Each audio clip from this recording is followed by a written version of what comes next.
Respuesta al canal Seamos Sabios y al pastor Mario Rondón. ¿El pecado de Caín no fue instigado por Satanás? Todo conocedor de las Escrituras, la Biblia, sabe que Satanás es el instigador de todo mal, de todo pecado habido y por haber. Desde la primera página hasta la última, la Biblia es clara, específica, sin ningún tipo de ambigüedad, en que aun cuando el enemigo de Dios, Satanás, no puede obligar a nadie, ángel, humano o de la naturaleza que sea, a pecar, siempre que alguna criatura decida hacerlo, lo hace instigado, movido, impulsado, tentado por Satanás. Él es no solo el autor y originador del mal, sino quien está detrás de todo pecado que se ejecute. Que quien lo lleve a la práctica es tan culpable como el mismo Satanás es un hecho, pero no hay pecado de cuya culpabilidad y responsabilidad se puede excluir a Satanás. Él es el autor intelectual de todo pecado, sin excepción alguna. Sirva nomás de ejemplo, entre otros, el caso de Judas, el traidor. Fue él quien entregó a nuestro Señor. Fue él quien lo vendió. Pero para todos es claro que aunque eso fue así, no lo hizo solo. Hubo alguien que lo instigó a hacerlo. Hubo alguien que lo tentó, lo impulsó a semejante acto. Judas no se tentó a sí mismo. Sí, se dio a la tentación, pero no se tentó a sí mismo. Por supuesto que pudo no haber cedido a la tentación, y en vez de eso cedió. Pero lo que no hizo fue tentarse a sí mismo. Eso lo hizo otro, Satanás. El Evangelio de Juan es más que claro en eso. Juan 13:2. Y cuando cenaban, como el diablo había puesto en el corazón de Judas Iscariote, hijo de Simón, que le entregase.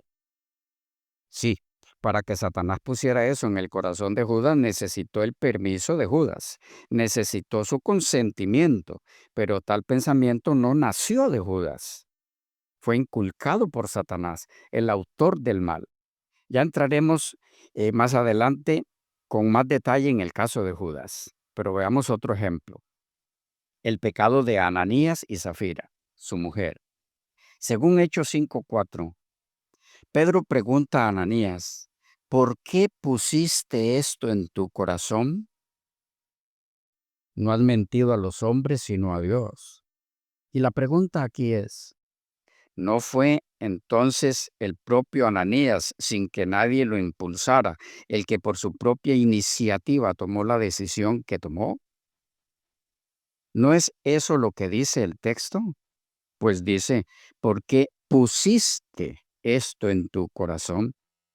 Bueno, a esa conclusión habría que llegar, pero solo pasando por alto el versículo anterior, que dice, y dijo Pedro, Ananías, ¿por qué llenó Satanás tu corazón para que mintieses al Espíritu Santo? ¿Es que acaso no es claro esto? Antes de que Ananías pusiera en su corazón la mentira, ya Satanás había hecho su obra, había llenado su corazón de maldad. Sí, igual que Judas, Ananías permitió que Satanás llenara su corazón y eso lo indujo a mentir, pero tal pecado no lo cometió Ananías solo, ni se tentó a sí mismo. Satanás es el originador e instigador de todo pecado. Elena G. de White tenía esto muy claro y lo expresó así en Cristo en su Santuario, página 40, párrafo 4. Puesto que Satanás es el originador del pecado, el instigador directo de todos los pecados que causaron la muerte del Hijo de Dios, la justicia exige que Satanás sufra el castigo final.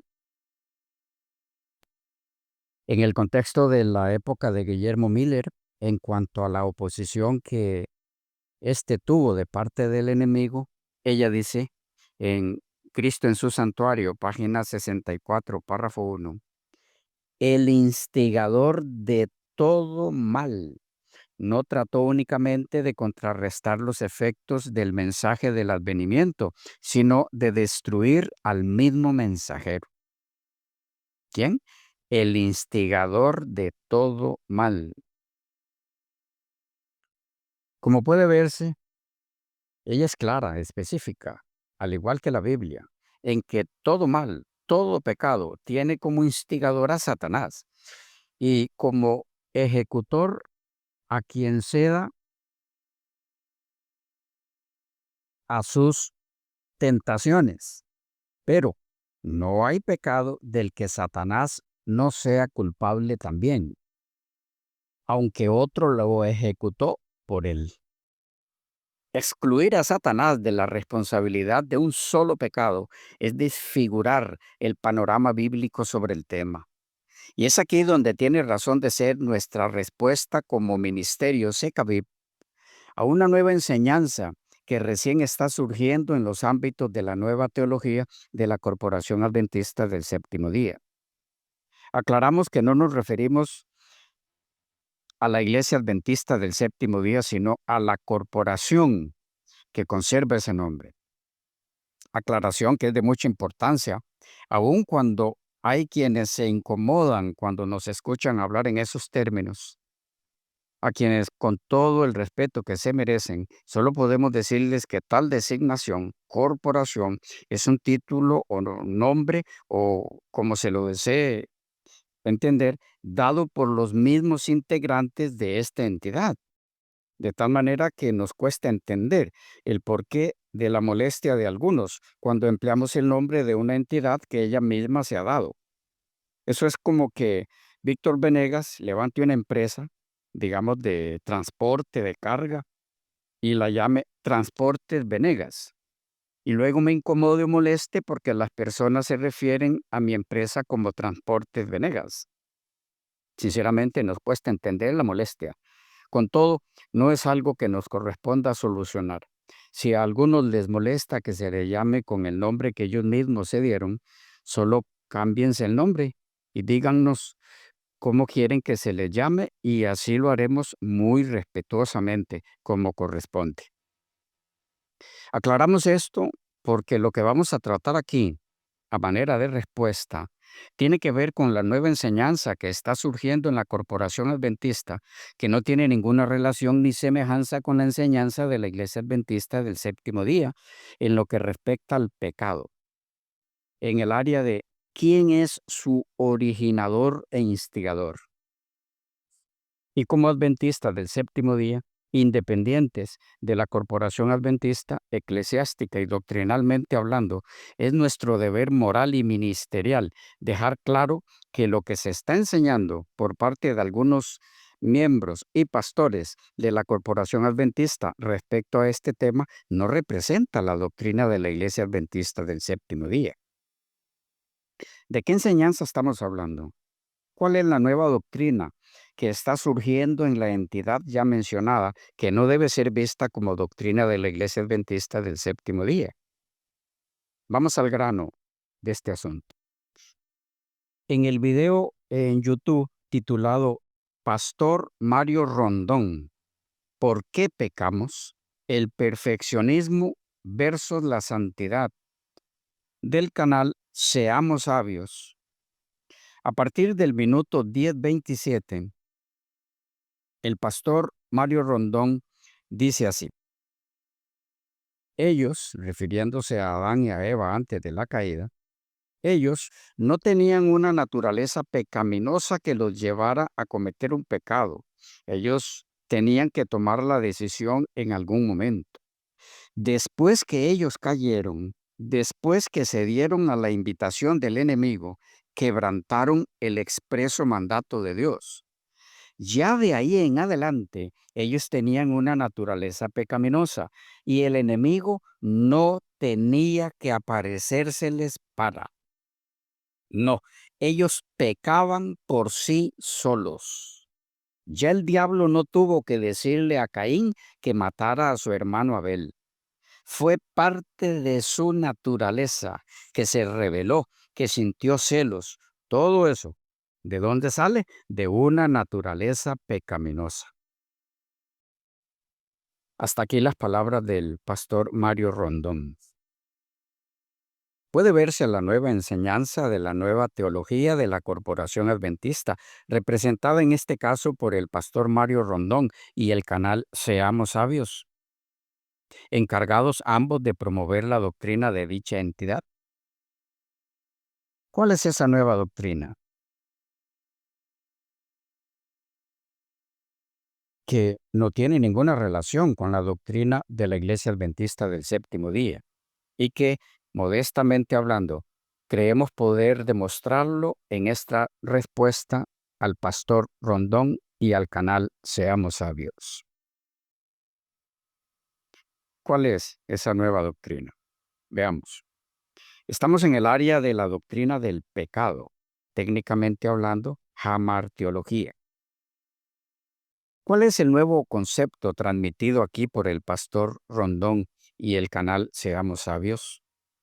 Decimos transmitido, no originado, porque dicha enseñanza es nueva en relación con la doctrina de la Iglesia Adventista, pero no nueva en la Corporación Adventista, ya que desde hace algún tiempo dicha entidad viene fomentándola. De tal manera que el pastor Rondón, como muchos otros, solo es transmisor de la misma. Pero bien, ¿cuál es ese concepto extraño al que nos referimos? Vamos a ver. Bien sabemos que aun cuando la Iglesia Adventista ha creído y enseñado siempre, como veremos en otras ocasiones, que el pecado es un acto, no un estado, no una condición en la que nacemos, la nueva teología en la corporación enseña desde sus publicaciones, universidades, simposios y púlpitos, en todo lugar donde tiene presencia representativa, que el pecado no solo es un acto, sino el estado de todo ser humano caído, con la única excepción de nuestro Señor Jesucristo, por no haber tomado humanidad caída, excepto en las debilidades inocentes como cansancio, hambre, sed, etc. Como la humanidad de Cristo no es el tema aquí, no nos referiremos al respecto. Para esos efectos puede verse varias series nuestras bajo el título La humanidad del Salvador en YouTube y allí mismo algunas respuestas a los doctores Alberto Dreyer, Alberto Ting y algunos otros. Creemos que hay suficiente información allí sobre lo que creemos como adventistas del séptimo día, que es la enseñanza de dicha iglesia al respecto, incluido, por supuesto, eh, o incluida la posición de Elena G. de White al respecto. Pueden mirarse esas series que bastante información hay ahí. Pero en este caso, en la respuesta que nos ocupa, nos limitaremos a reaccionar a la enseñanza transmitida por el pastor Rondón y promovida por el canal Seamos Sabios respecto a si interviene o no Satanás en toda tentación y en todo pecado como instigador. La enseñanza del pastor Mario Rondón y del canal Seamos Sabios es que, siendo que la naturaleza humana de todo descendiente de Adán es pecado en sí misma, ésta no necesita de Satanás como instigador para que pequemos, siendo que desde que nacemos ya somos pecadores por naturaleza, con la cual nacemos, según lo explica la nueva teología y lo repite el pastor Rondón en su video. Es decir, como lo repite varias veces el pastor Rondón, como eco de la posición de la nueva teología, no somos pecadores porque pecamos, sino que pecamos porque somos pecadores. Entonces, cuando pecamos en algún acto, lo único que está sucediendo allí es la extensión, la continuación del pecado, puesto que antes de cometer dicho acto ya somos pecadores. Y desde esa perspectiva, el pastor Rondón nos da el ejemplo del pecado de Caín al matar a Abel, su hermano. Según él, el pastor Rondón, Siendo que Caín era pecador desde que empezó a existir, el pecado que estaba en él desde que fue concebido en el vientre de su madre, y por eso cita en su exposición Salmo 51:5, en pecado me concibió mi madre, texto que en su momento trataremos. Dice el pastor Rondón que entonces Caín no necesitó ser tentado por Satanás. En otras palabras, Caín se autotentó, se tentó a sí mismo. El pecado interno que había en él fue quien lo tentó, no Satanás. Satanás no necesitó tentarlo. Caín se tentó a sí mismo, actuando naturalmente como lo que era desde su concepción, un pecador. Satanás, aparte de ser el originador del mal que ahora gobernaba a Caín, vía naturaleza caída de Adán, no intervino en el fratricidio de Abel por parte de Caín. En términos textuales, el pastor Rondón dice, el enemigo no tenía que aparecérseles para Adán y a sus descendientes después de la caída. No, ellos pecaban por sí solos. Y ahí nuestro tema a tratar aquí. No entraremos a discutir si nuestra naturaleza caída es pecado o no, o si pecado es solo el acto y no la condición o el estado del hombre caído. Eso es tema de otros estudios.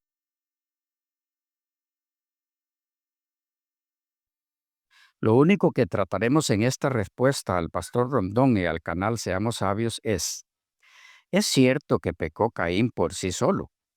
¿Es cierto que en el pecado de Caín de asesinar a su hermano no intervino Satanás tentándolo a? ¿Hay verdad alguna en la enseñanza del pastor Rondón al decir, ya el diablo no tuvo que decirle a Caín que matara a su hermano Abel? ¿Fue parte de su naturaleza? ¿Hay algún pecado, uno solo, en el que Satanás no haya intervenido incitando a? ¿Hay alguna persona en toda la historia de la humanidad que haya pecado conscientemente, no por ignorancia, y que lo haya hecho sin que Satanás haya intervenido tentándolo? Es decir, donde la persona se tentó a sí misma, ¿existe tal situación? No sé si nuestros amados oyentes son conscientes de lo que eso implicaría.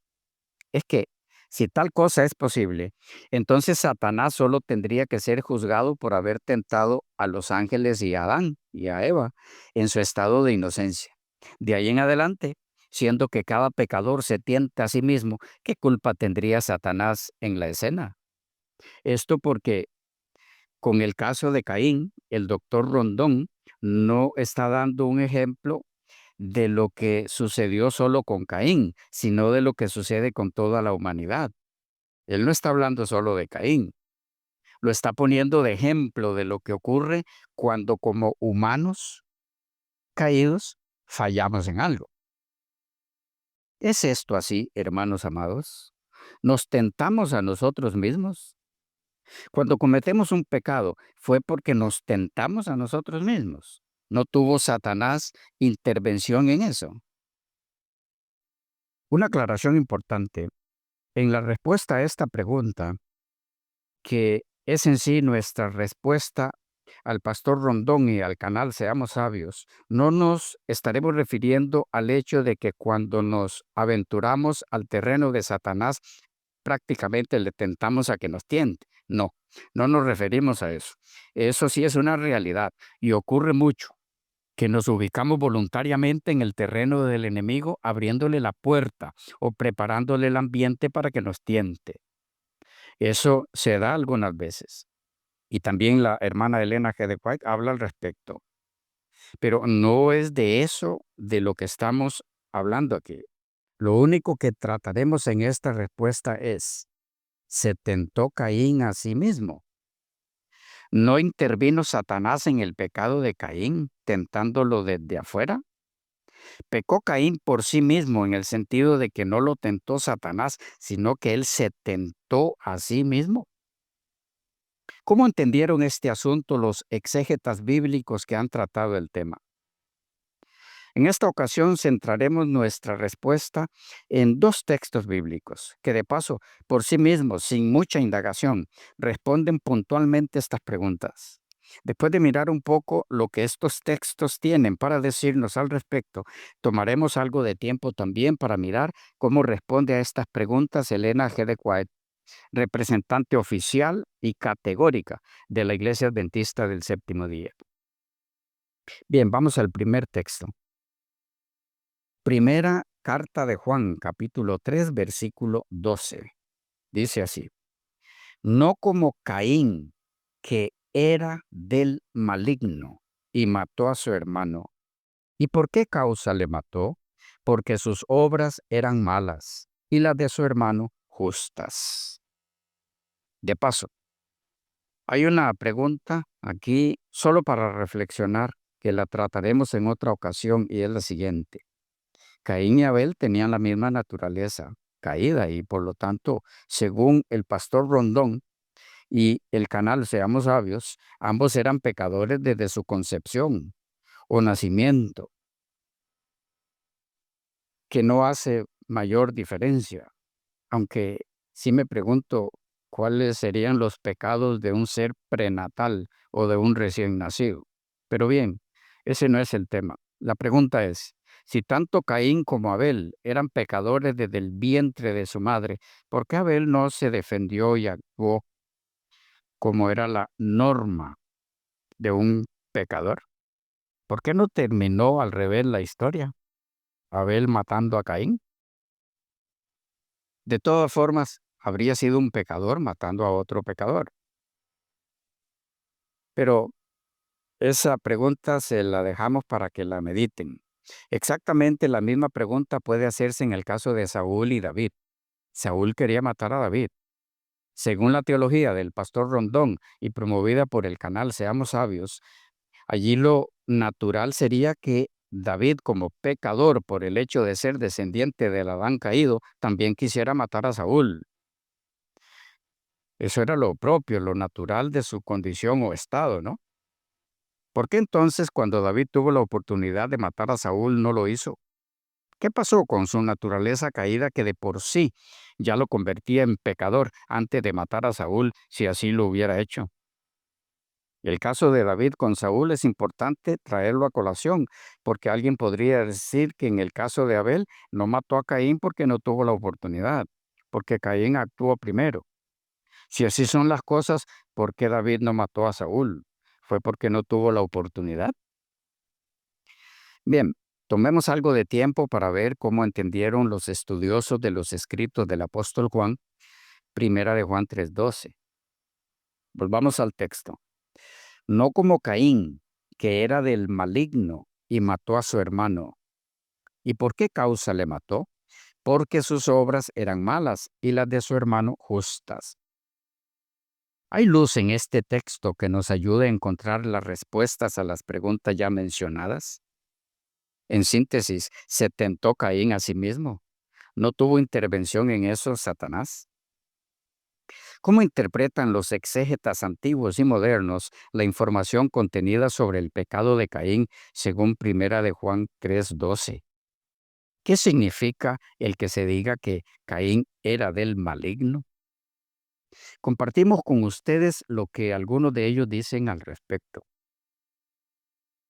Howard Marshall, en Las Cartas de Juan, de Nueva Creación y William B. Ehrman Publishing Company, Buenos Aires, 1991, la edición, páginas 186 y 187. Dice, como es frecuente, Juan subraya la idea contrastándola con su opuesto. Los cristianos no deben ser como Caín, el primer homicida comprobado, que recibió su inspiración del maligno, el diablo, que es el mismo homicida arquetipo. Juan 8:44. Rudolf Schnackenburg, quien, comparando el pecado de Caín con el de Judas, en Cartas de San Juan, versión introducción y comentario de Editorial Herder, Barcelona, 1980 la edición, dice, Caín viene a convertirse en el representante de los hijos del diablo. El origen y la índole satánico de Caín se descubren en la degollación de su hermano. En él puede encontrarse el rostro del maligno, el antiguo enemigo de Dios. Esta interpretación del crimen de Caín como algo diabólico e inhumano coincide con la condena de la traición de Judas en el cuarto evangelio, Juan 13, 2 y 27. Porque el diablo entró en él, en Judas. La comparación que hace Schnakenburg entre el pecado de Caín y el de Judas, en uno el asesinato y en el otro la traición, amerita la atención. ¿Por qué? Porque a primera vista, en el caso de Judas, pareciera ser que el concepto transmitido por el pastor Rondón y por el canal Seamos Sabios, a saber que pecamos porque somos pecadores, y al hacerlo tan solo demostramos, sacamos a la luz el pecado que ya existe, el pecado en el que ya estamos, que en el caso de Judas se ve eso porque el texto bíblico dice en Marcos 14:11 de Judas, buscaba oportunidad para entregarle. Lo que pareciera indicar que cuando Judas finalmente entrega al Señor, no hizo más que revelar lo que siempre estuvo en su corazón, la traición, no teniendo que ver nada con esto Satanás, sino que lo que se da aquí es lo natural, lo que es de esperarse de la naturaleza caída, del estado de pecado en el que ya estaba Judas desde que empezó a existir y que ahora se manifestaba en su deseo propio de traicionar. Pero a esas conclusiones, que vendrían muy bien a la posición del pastor Rondón y del canal Seamos Sabios, solo podría llegarse pasando por alto el resto de información dada por los evangelios de la verdad sobre el asunto. ¿Cuál es esa verdad? Bueno, que Judas, sí, venía maquinando su traición ya desde algún tiempo. No surgió eso en su mente en los momentos finales del ministerio de Cristo. Eso es cierto, no puede negarse. Él, Judas, ya traía eso en su corazón. Pero, ¿por qué? La Biblia nos lo explica claramente. Juan 13:2. Y cuando cenaban, como el diablo ya había puesto en el corazón de Judas Iscariote, hijo de Simón, que le entregase. Es que podemos verlo claro. No le nació a Judas por sí mismo, sin incitación del enemigo, traicionar a su maestro. Tales pensamientos no surgieron de la naturaleza caída de Judas. Alguien lo incitó alguien le vendió la idea. Y se me hace que sabemos quién fue. El relato bíblico no da lugar a dudas, ni a ningún tipo de conjetura en esto. Fue Satanás quien puso esa idea en su corazón. Sí, Judas tuvo que dar su consentimiento para que Satanás sembrara su semilla en el corazón, pero la idea no nació en Judas, solo porque su naturaleza era caída. De ahí que cuando llegó el momento del mismo que incitó a Judas y que halló cabida en su corazón, entró en él y lo poseyó totalmente.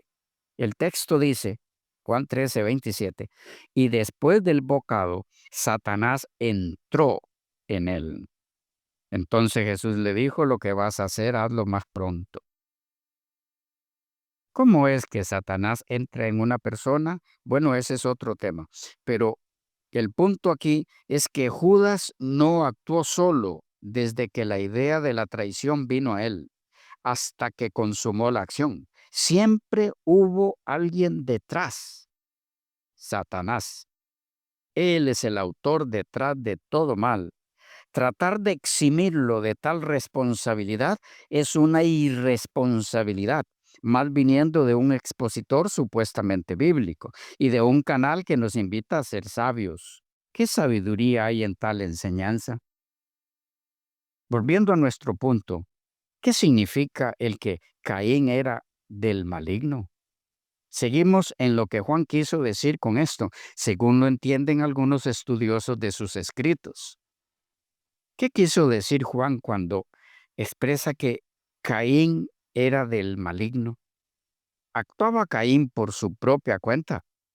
La idea de matar a su hermano nació de sí mismo sin intervención de Satanás en el asunto, como nos lo quiere hacer creer el pastor Rondón y el canal Seamos Sabios. Se tentó Caín a sí mismo. ¿Qué tienen para decirnos al respecto otros estudiosos, además de los dos ya citados? Veámoslo, pero en la próxima sección porque el tiempo se nos fue por ahora. Bendiciones del Señor y hasta la próxima.